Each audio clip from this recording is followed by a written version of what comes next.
Hello mga suki, ari na sa daita sa tuong tindahan no. Set aside sa nako ang ako ang baboyan. Ari na sad ko sa ko ang gamay nga tindahan. Mintras wala pay klase, open pa gid ta diri pirmi. Kay health break pa man ta next week. So nag-restock sa day ko. Ginagmay ra gyud ako ang stocks na lang kay nasad ko gisudlan nga gamay nga negosyo. So karon ginagmay na lang ning ako ang sa tindahan kay close magud mi basta klase, open lang mi kung walay klase, ug magabi kung ting klase magabi open ra gyud mi. So katong nagkinahanglan og mga mainom, makaon, basta lawg lang gyud sa tawo na ara gyud ta until 11 PM basta walay klase. So ingon ani day ang ako ang kinabuhi no mo nang masuko jud ko, maglagot jud ko, mangaway ko sa akong mga customer nga dili mamayad. Kay ingon ana in town kami sa akong mga anak, bisan si mama mo apil in town na namo pagpan-display, pagpanghakot, pagpangkarga ug pang-diskarga. Unya ako kung ako'y mangumpra, ako pa na ang pagkarga o ang pagdiskarga sa ako ang mga bata. So ang among puhunan dili lang kwarta ang among puhunan. Ang among kusog, ang among singot, ang among pagsakripisyo, puhunan na apil na gyud na tungod kay na aming mga pangandoy. Munang ako maglagot jud ko anang dili sa din taon ko bayaran. Munang ako hangyon ako sa mga customer magtinabangay ta.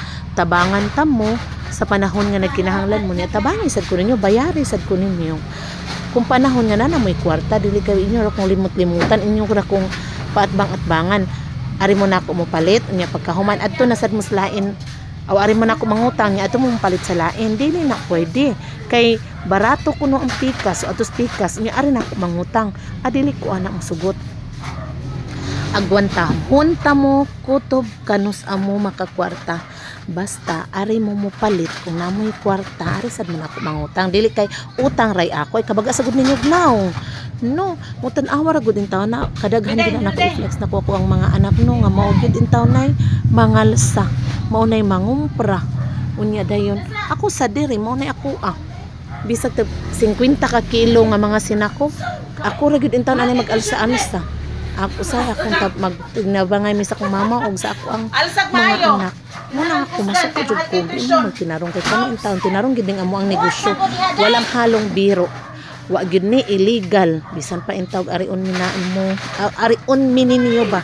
Wa gid in taon mi nang namaligya diri og unsa na diha mga illegal din ano. Legal gid ni tanan ako ang gipamaligya mo in taon.